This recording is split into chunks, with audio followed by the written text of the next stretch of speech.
More importantly, the star of the show, the handsome raccoon with gorgeous long ears, is Armstrong. Armstrong, he's not a horse, he's a mule. We only use mules at carriage tours in New Orleans. They are 3 to 5 times as strong as a horse of the same size. They're much smarter, more sure-footed. They do take the heat and humidity in the summertime much better than horses do. An outrage in 1982 made it city law that only mules are allowed to do this job here in New Orleans. Armstrong ready to check with the road just a moment. Oh, look at the dog. So that new one is steal too.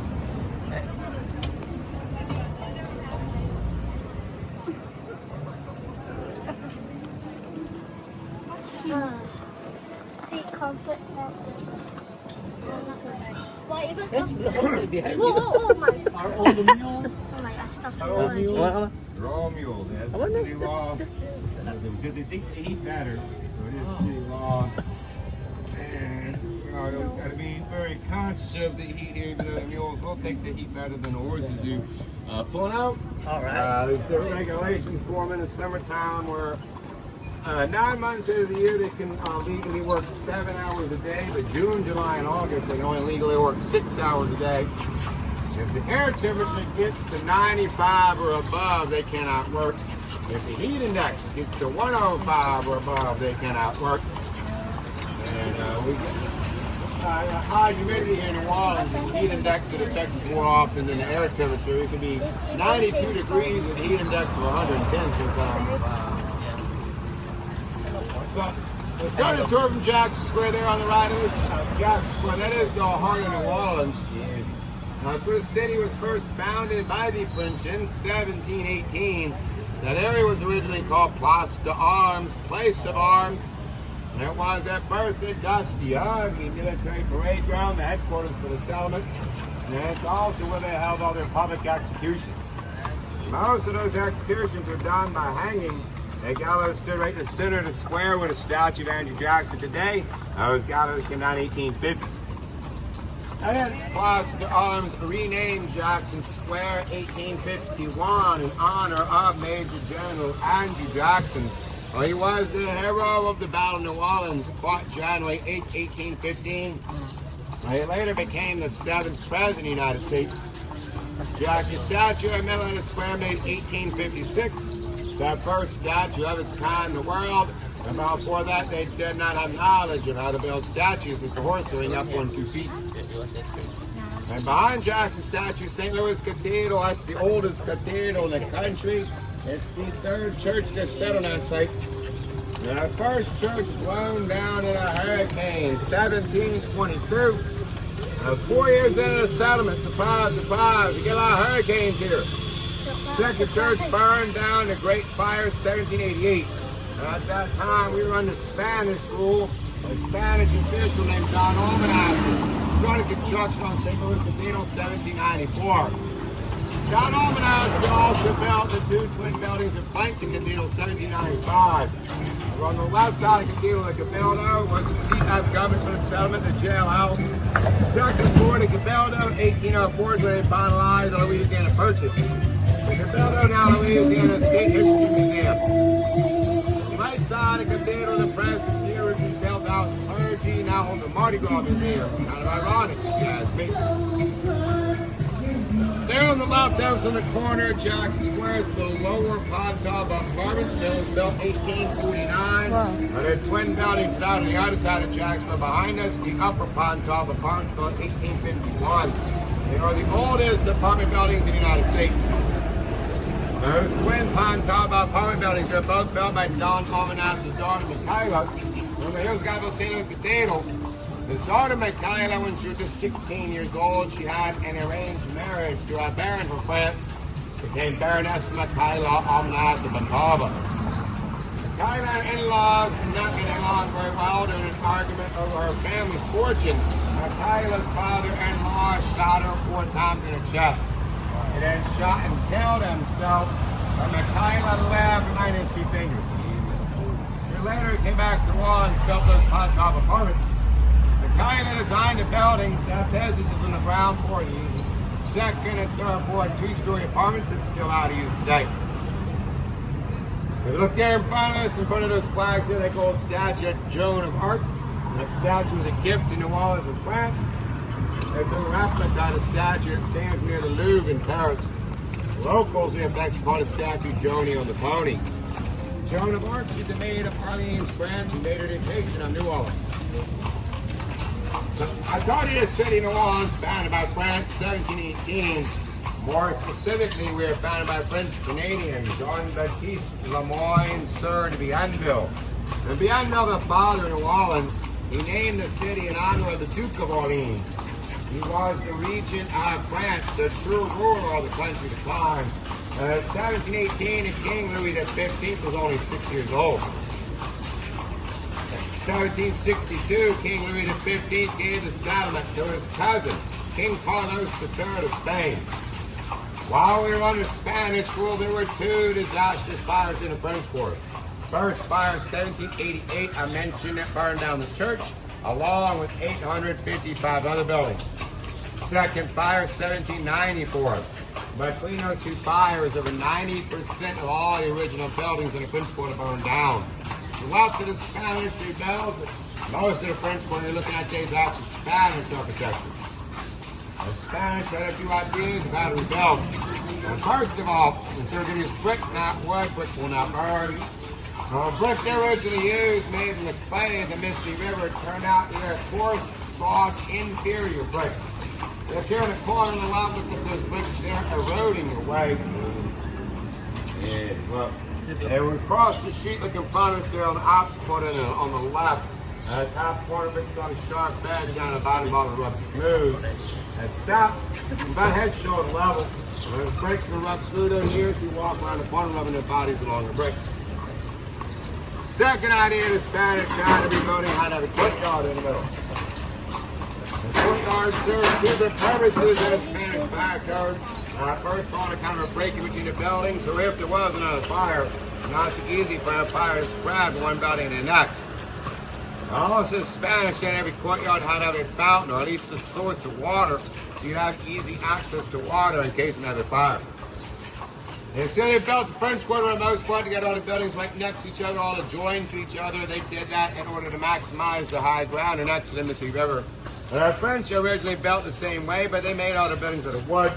All those wooden buildings right next to each other between the two fires, they went up like a box of matches.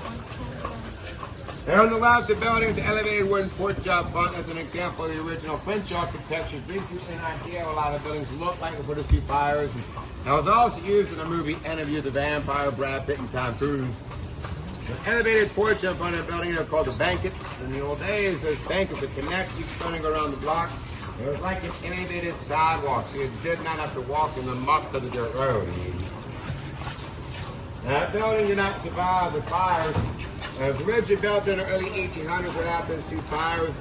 Built in the same style as the original French architecture. You probably noticed it's been going on some major innovations over several years now.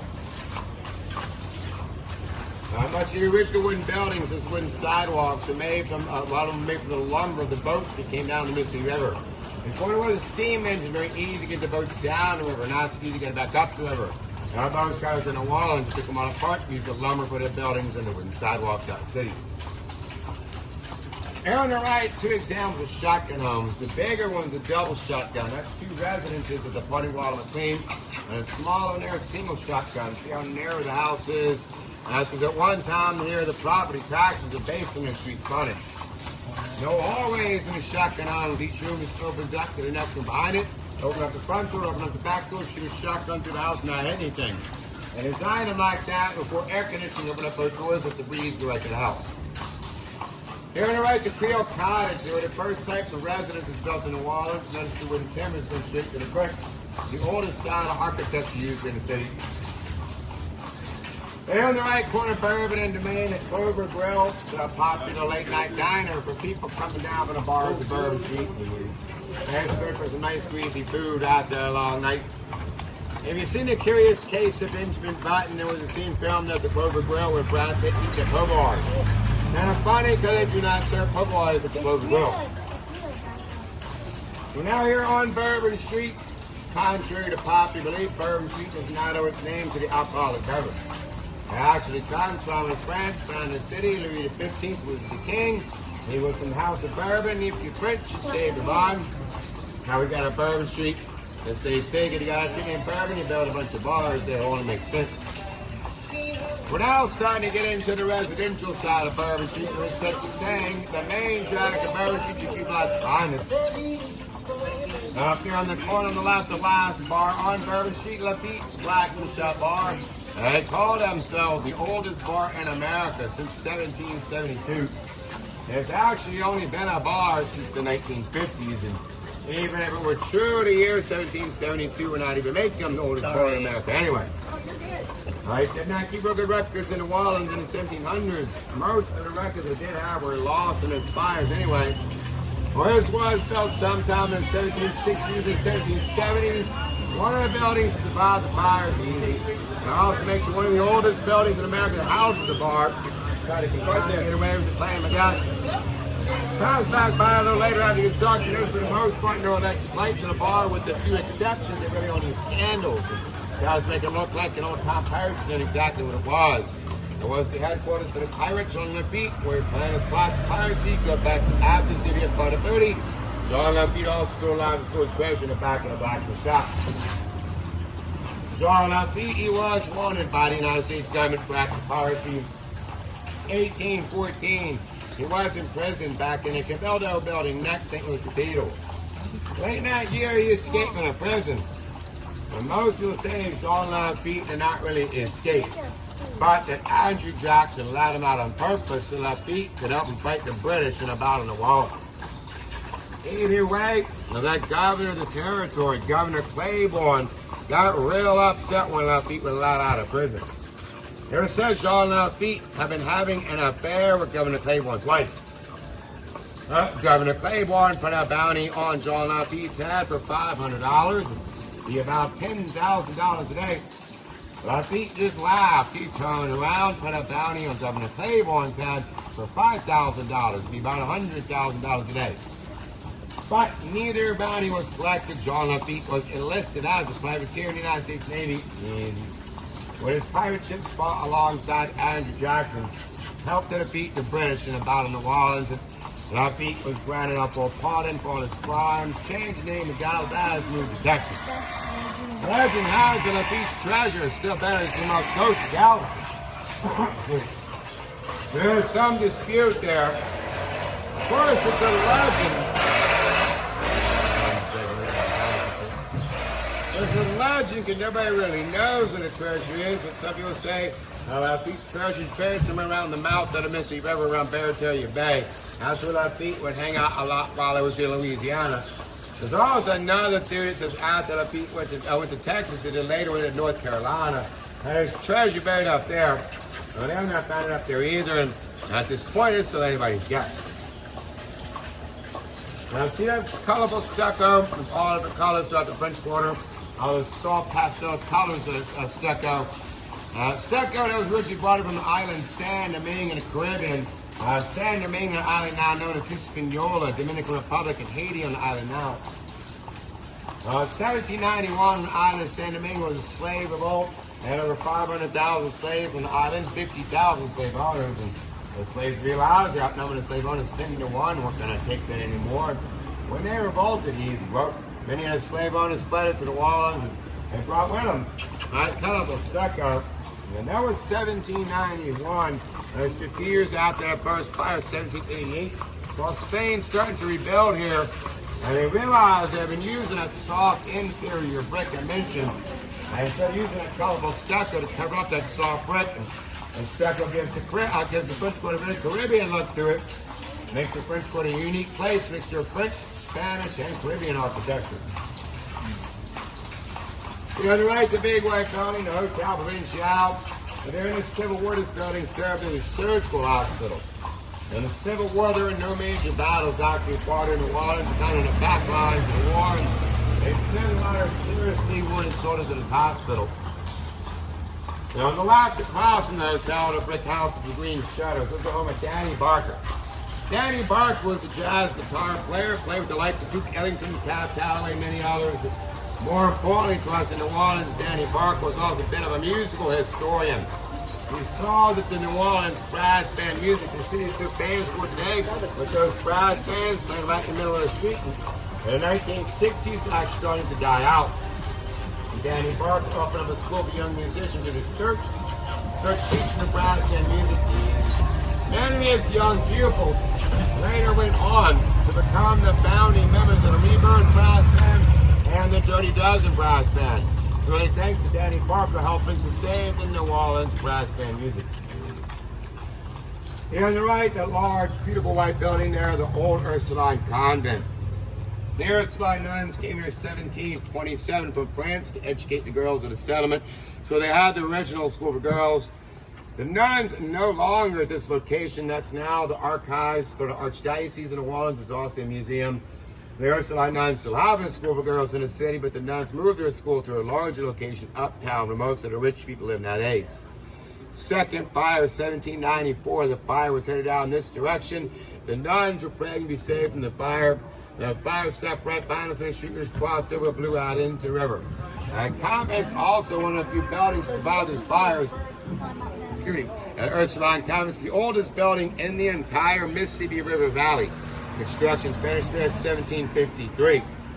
So I'll point out two of the few buildings that survived this fire: a convent and a bar. That's New Orleans in a nutshell, a very religious city, but also a very debaucherous city. It goes hand in hand in a weird way here. That's really what Mardi Gras is all about. On the left, across from the old convent, the large white house, was the home of General P.G.T. Beauregard, who was the Confederate general that ordered the first shots fired in the Civil War at the Battle of Fort Sumter.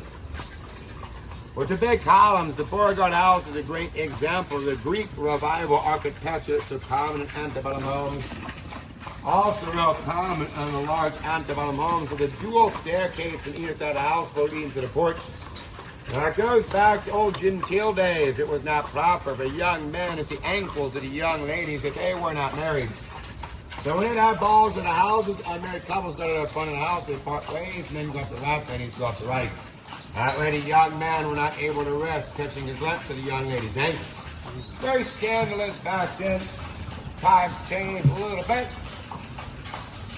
Very easy to remember which side was which. Men always went up the left, women always up the right. Because, as you know, ladies are always right.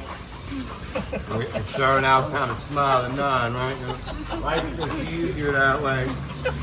I'm outnumbered in my household. I'm wrong a lot. Last week, my daughter graduated from high school. I'm wrong more often these days. Here on the left, there was the old gymnasium at Ursuline School for Girls. It later became a gym where they trained boxers in the city. But that's where professional boxing first started in the United States, 1890. Louisiana was the first state in the nation to legalize prize fighting. A little technicality there. The longest boxing match on record was held here in New Orleans, 1893. And was a fight for the light heavyweight championship of the South fought between Jack Burke and Andy Bowen. Billed as a winner-take-all contest, they were fighting for the prize $2,500, be about $80,000 a day.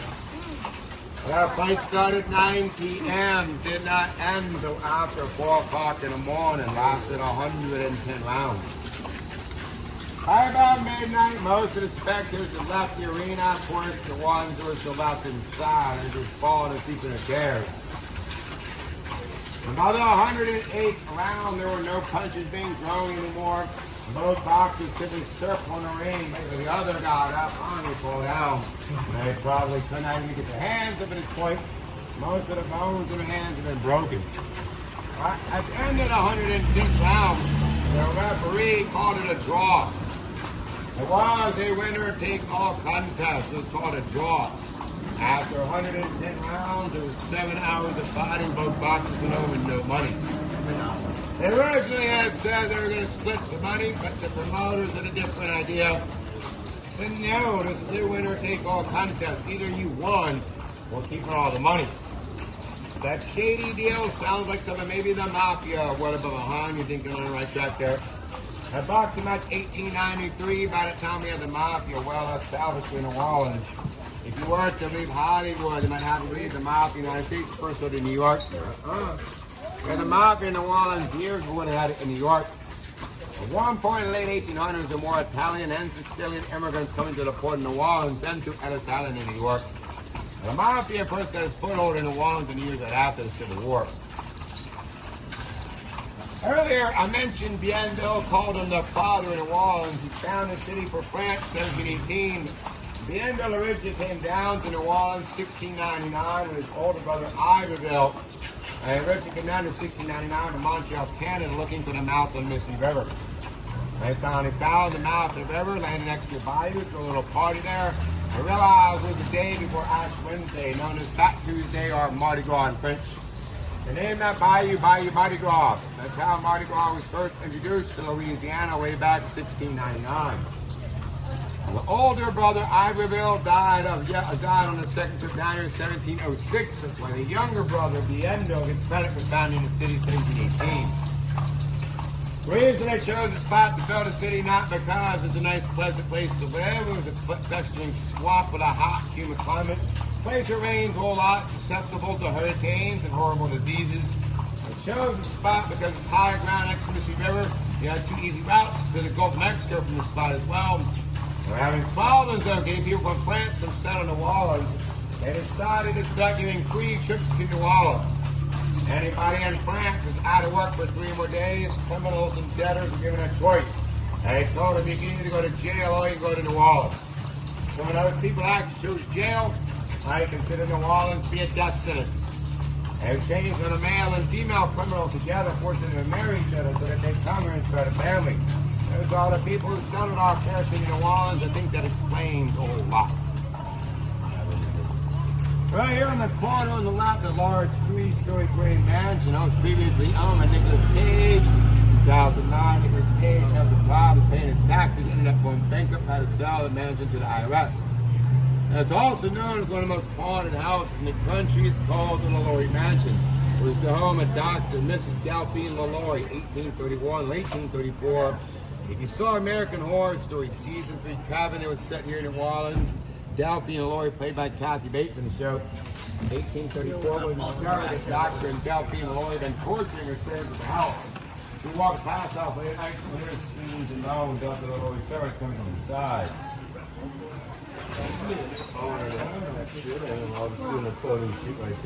We're going to talk about what's going on with the house. Well, I'm going to hear exactly what's going on. It's like they're doing a press shoot there, but I'll probably tell you why in a minute. I thought Nicolas Cage owned the mansion for a time. He paid $3.5 million for it. I saw an interview with Nicolas Cage when David let him years ago. He admitted he never spent the night in the house. Spent his days there with the full intention of spending the night without fail. Every night so it's getting dark, hearing creepy noises, got too scared, had to leave, shut in a hotel. Cannot say I blame him, but it's also no wonder the man ended up bankrupt. He would say the mansion is cursed that when Nicolas Cage bought it.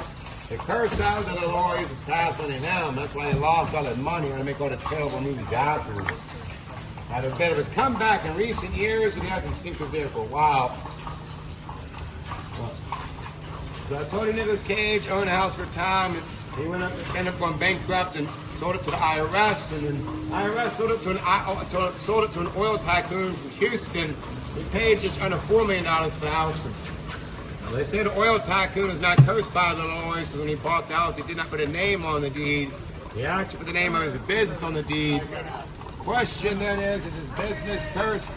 Said he works in the oil industry. I'll let you be the judge of that. I said the oil tycoon, he never spent the night in the LaLaurie mansion either. It was always kind of like a weekend party house for him. Or his big difference being a millionaire with an M and a billionaire with a B. Guess a millionaire, $3.5–4 million could be a good bit of money to lose. But a billionaire, just pocket change. You can afford to buy yourself a really nice haunted mansion just put up front of it. And so up until last year, the oil tycoon who owned the LaLaurie mansion had been on the market for several months. They were asking $10 million for the house. They sold it last year, this past November, but they did not get the asking price. They sold the LaLaurie mansion this last time for $6 million. The new owner, like I said, I'm not sure if that was him, just taking the pictures here, but the new owner is an out-of-state buyer. He owns a national haunted tour company. Same person that owns the Lizzie Borden house and rents that as a bed and breakfast. And currently a moratorium on hotels in the French Quarter, so unless he finds some kind of loophole, which I'm sure he's probably looking for, it cannot become a hotel without some kind of loophole, but The Lilloye Mansion has entire history. Has never been open for tours. And it's obviously this man's business. But he has not made any official announcements that I'm aware of yet. So it's still TBD what's going on back to the Lilloye Mansion. So it's kind of wonder if they're doing some press sheets so maybe an announcement coming up and maybe they can announce soon. Up there on the right, the yellow building, there's the flags on the balcony, the Andrew Jackson Hotel. On that site, at one time, was the U.S. District Courthouse, where the city of New Orleans took Andrew Jackson to court. After the battle of New Orleans, the city wanted to organize a party to celebrate the victory, but Andrew Jackson kept the city under martial law. He said, no, you cannot have a party right now. The city of New Orleans sued Andrew Jackson, took him to court right here. Andrew Jackson held in contempt of court, fined $1,000, 1815, after he won the battle of New Orleans court. He about $20,000 a day. So the show doesn't happen to try to stand between New Orleans and their party. And next door to that, here the Cornstalk Vince Hotel, built by a man from Iowa. Well, his wife was getting homesick. She missed being able to look outside her window, see the cornstalks. Her husband bought her the beautiful cast iron Cornstalk Vince. Her wife also told her husband, honey, always want to live in a house that's at the castle. He said, no, I want a more traditional style house. Compromise the heart of any good marriage. Left side house a castle, right side more traditional. There were 1,000 different types of architecture in that building. Now, if you look across the street, over there on the left, those black holes right below the balcony, you see the angry looking iron spikes. Those spikes put up on the poles in 1800s by the father of the house to prevent young men from climbing up, sneaking in to his daughter's bedroom. Those spikes point both directions. They're actually a little more effective on the climb down. It's called Romeo spikes because you like to up the Romeo, but you're gonna come down and Juliet. Right here, crossing over Dumaine Street. Dumaine's one of 3 streets in the French Quarter named after illegitimate sons of the King Louis XIV. Those 3 streets are Conti, Toulouse, and Dumaine. While they're naming the streets, they said that we really have to have 3 streets named after illegitimate sons of the King, and we have to clean it up a little bit. Part of this street named after a saint in between each of those 3 streets. We're now here on Royal Street, the most beautiful street in the French Quarter. Royal Street's home to really nice art galleries, antique shops, jewelry stores, and boutiques. Lots of beautiful stuff in these shops, lots of very expensive stuff here. One of our old carriage drivers, Lorna, she now works at a hat shop further down Royal Street in Florida, Paris. Ran into a while back, asked how business is going. She's great. The other day, lady came in bought a $5,000 hat. 20 minutes later, she showed another $4,000 hat. So I guess you work off commission, ain't gonna see her driving a carriage anytime soon. Here, of course, see the ironwork is so characteristic of the balcony throughout the French Quarter. There's 2 types of ironwork you see throughout the city. Here on the left, on the corner there, on that red building, the simple, plain ironwork, that's wrought iron. Wrought iron's made by hand, made out by a blacksmith. Wrought iron was the first type of ironwork in Spain, bought in 1790, while they were rebuilding after the first fire in 1788. They're up there on the right, a little further up there on the left, the more beautiful ornate ironwork is cast iron. Cast iron is made by pressing hot metal into a mold. The cast iron also came to the ones in Spain. But the cast iron now coming up to 1850. The ironwork you have in your house is a sign of your family's wealth. So the cast iron, the step above, the more plain wrought iron, the more elaborate the design of the ironwork was, the more wealthy a family was to be. It was also pretty common, so when they finished building a house and had all the ironwork completed, and they would break the mold, so no one else would have the same unique design. That's the old phrase when they finished making that one, they broke the mold. Now there in front of us on the left, we're going to turn right in front of the lower pond top apartments I pointed out at the very beginning of the tour. The ironwork on the pond top apartments is the very first cast iron that was brought to us in Spain. Brought by the Baroness McHyla for a beautiful pond top apartments there. Has the same design all the way around the balcony. Each of the panels in a circle. In the middle of the circles, the initials A and P. That stands for Almanaz de Pontalba. Micaela's maiden name and her married name Another chance, see that design again here on the right above the doorway there. Had the same design with the initials A and P in the middle of the circle. And again, Almanac upon Tava, two families. I told you at the beginning, the families seem never got along, but their initials linked together forever in that ironwork.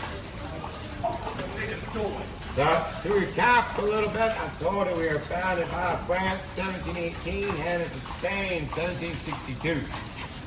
November 1803, Napoleon took possession of the Louisiana Territory away from Spain back to France. And 3 weeks later, December 1803, Thomas Jefferson was the president. He wanted to buy what was called the Isle of Orleans. The Isle of Orleans is not the Louisiana Territory. It's a much smaller landmass. The Isle of Orleans really only included the city of New Orleans and a little bit of the surrounding area. Jefferson was prepared to buy that for $10 million. So the United States would have control of the mouth of the Mississippi River. So when to talk to Napoleon, he knew he was going to go to war with England at the time. He needed some extra money. Napoleon also feared if he lost the war, which he did, then his arch enemy England would have gained control of the Louisiana Territory. To ensure England would never get their hands on it, Napoleon offered to sell us the entire Louisiana Territory for a bargain price of $15 million. Napoleon figured he was going to sell the Louisiana Territory to the fledgling United States school teachers for safekeeping. But we'd only been a country less than 30 years at this point. Napoleon was going to let us hold on to Louisiana Territory for him while he went forward England. After he was done fighting England, Napoleon had plans to come back, once again take the Louisiana Territory from France, keep expanding his empire from here. Obviously, it did not work out so well, but Napoleon eventually lost the Battle of Waterloo, was thrown in exile. Of course, was the Louisiana Purchase, all the land drained by the Mississippi River, over 800,000 square miles, right about 3 cents an acre, the second greatest land deal of all time. And nobody's ever going to beat Manhattan for a handful of bees. Problem was, 1803, we only had 10 million in the United States Treasury. Well, of course, went to England. $105 million from England gave Napoleon at $15 million. He used that money to go to war with England. England basically financed their own war against themselves. Best part of the story, we still never paid England back all that money. The good old American life. Now back here at Jackson Square, I like to carry a lot of pictures of Mr. Jackson around my pocket. First, the man on my $20 bill. The person that was responsible for changing across the arms from that dusty, ugly military playground and in Jackson Square, this beautiful garden park we see today, was again the Baroness Michaela Almanac. I mentioned a couple times, built the apartment buildings in East Square. Michaela also paid the majority of the $30,000 for the statue of Andrew Jackson. But before Michaela did any of that, when she was just a young woman, Michaela had been President Andrew Jackson's guest for dinner at the White House. After Michaela met President Andrew Jackson, commented how rude he was, would not even tip his hat off to her. Several years later, after Andrew Jackson had died, Michaela tried to get a statue for him as he was here in New Orleans. Michaela never got over that slight. She wanted to make sure the statue, he was facing her apartment window, tipping his hat off to her. Michaela said President Jackson would never tip his hat off to me while I was alive, tipping his hat off to me for eternity in his statue. Guys, Beth Armstrong and myself, thank y'all for taking a ride with us. Hope you enjoyed the tour. Yeah. Thank Y'all for you. coming to New Orleans. You can go a lot to us. I'll take the The picture. price tour is $50 a person. That's the company's money. Anything you care to be more than that goes to Armstrong's college tuition fund. Nice, see picture.